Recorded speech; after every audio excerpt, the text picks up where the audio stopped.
You are standing in a room full of people. Music is playing, conversations are overlapping, and somewhere in that room, there is a person who has already noticed every tension, mapped every dynamic, remembered every name, and decided exactly what they think of everyone present. Without saying a single word, they're probably standing slightly apart from the main group. They might be nursing a drink, glancing around with a calm, unhurried expression. They seem almost invisible, and that is precisely why they are the most dangerous person in that room. Today, we are going inside the psychology and neuroscience of introversion. Not the pop culture version, not the inspirational Instagram version, but the real research-backed science from universities like Harvard, Stanford, and Michigan that reveals why the quiet ones carry a psychological advantage that most people will never understand, and most introverts never fully realize they possess. This is not a video about why introverts are special. This is a video about why they are functionally different at the level of brain chemistry, neural wiring, and evolutionary strategy. And when you finish watching, the way you see every quiet person in your life will permanently shift. Let us begin with the foundational misunderstanding that has followed introverts for their entire lives. The belief that introversion means shyness. Carl Jung, the Swiss psychiatrist who first introduced the terms introvert and extrovert to mainstream psychology in the 1920s, defined them in a way that has nothing to do with shyness or social skill. His definition was purely about energy. An introvert is someone whose psychological energy flows inward, toward thought, reflection, and inner experience. An extrovert's energy flows outward, toward people, activity, and external stimulation. Shyness is about fear of social judgment. Introversion is about energy management. These are completely different constructs. This matters enormously because it means that an introvert can be the most charismatic person in a room, give flawless presentations, command audiences of thousands, and charm everyone at a dinner party, and then go home and need 2 days in complete solitude to recover from the energy expenditure. The performance itself is not the problem. The drain is. Now here is where neuroscience enters the conversation in a significant way. A landmark study published in the journal Neuroimage in 2012 by researchers at the University of Michigan used brain imaging technology to compare the neural architecture of introverts and extroverts. What they found was both surprising and clarifying. Introverts possess significantly more gray matter density in the prefrontal cortex, the region of the brain responsible for abstract thought, self-reflection, future planning, impulse control, and complex decision-making. More gray matter in the prefrontal cortex does not simply mean introverts think more, it means they think differently.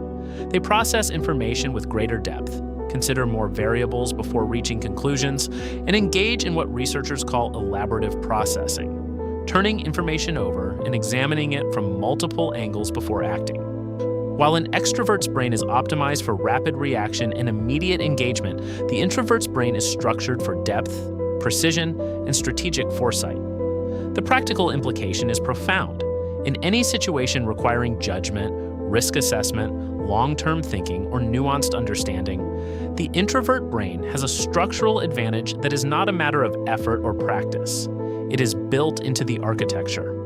The second dimension of introvert neuroscience is equally important, and it explains the energy management issue in concrete biochemical terms. Research by Dr. Marty Olson-Laney, a neuroscientist and author whose work built on foundational studies at Cornell and Stanford, identified that introverts and extroverts use fundamentally different neurotransmitter pathways to process reward and stimulation.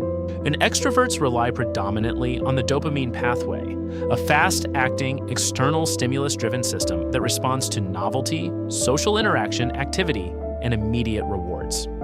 The more stimulation, the better they function.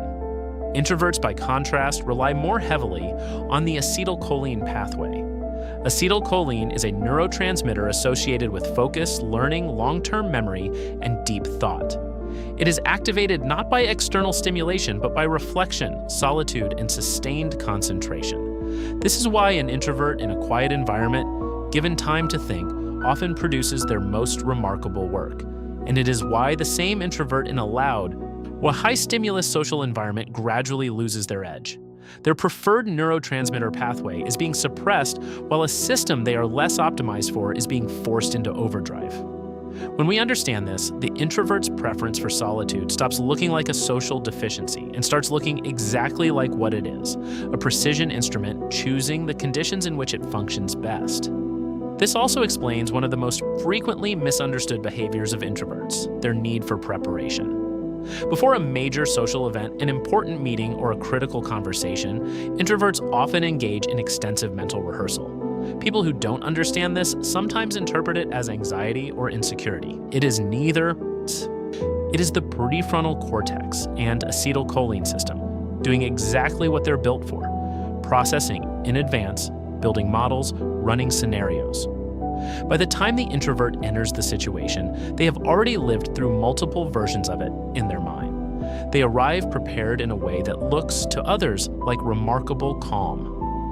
Now we come to the element of introvert psychology that most justifies the word dangerous. And it is something that Harvard Business School researchers documented in a groundbreaking 2010 study led by Professor Adam Grant.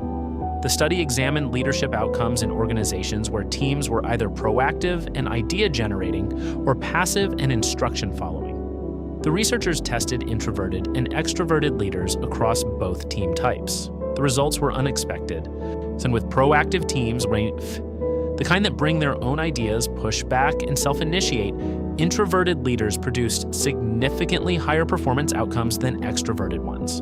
The reason? Introverts listen. They do not feel threatened by the ideas of others. They don't need to dominate the narrative. They absorb information from every source available, synthesize it thoroughly, and then make decisions that account for the full complexity of the situation. Extroverted leaders in the same conditions often unintentionally suppress their team's best ideas, not out of malice, but because their natural social dominance and energy prevented the quieter voices from fully emerging. This is the strategic silence in action.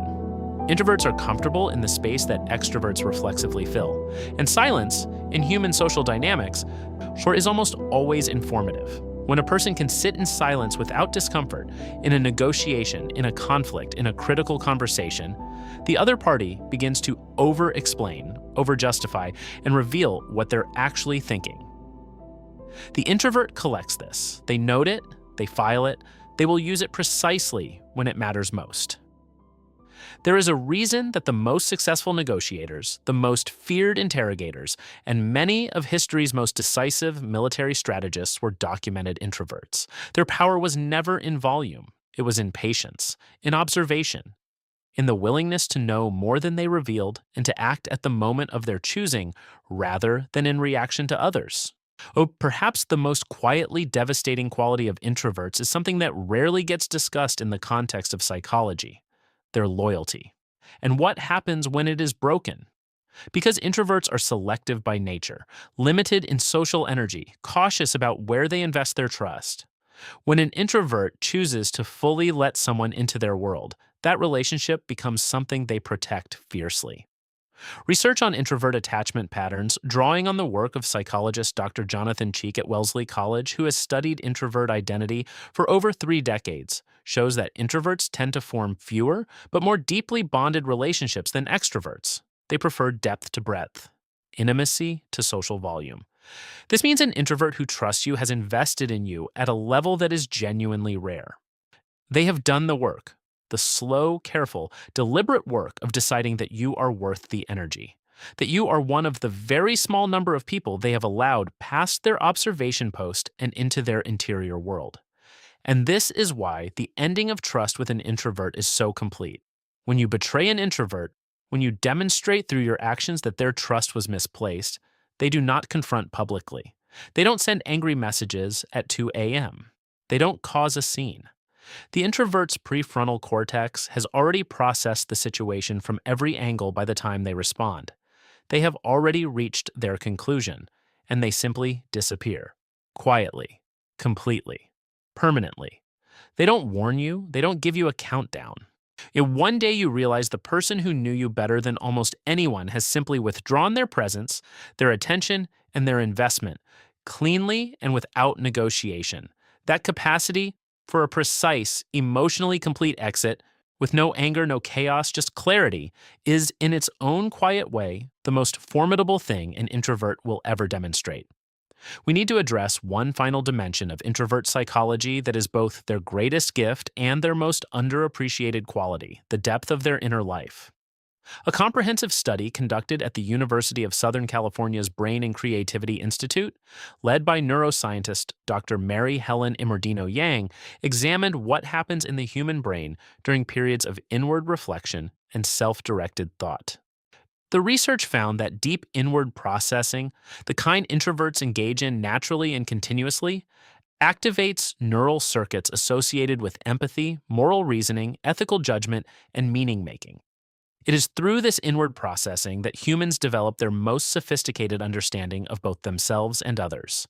In practical terms, this means that the introvert who sits quietly in a room, who appears to be doing nothing while everyone else is talking, they are engaged in a form of cognitive and emotional processing that is actively constructing their worldview, refining their values, and building an understanding of human nature that most extroverts, busy with the surface of social life, never reach. This is why introverts are disproportionately represented among writers, philosophers, scientists, composers, and innovators. The world we live in, the books, the music, the discoveries, the ideas that have shaped civilization, owes an enormous debt to people who chose the quiet room. The world tends to reward extroversion. It rewards loudness, confidence, visibility, and the ability to fill space.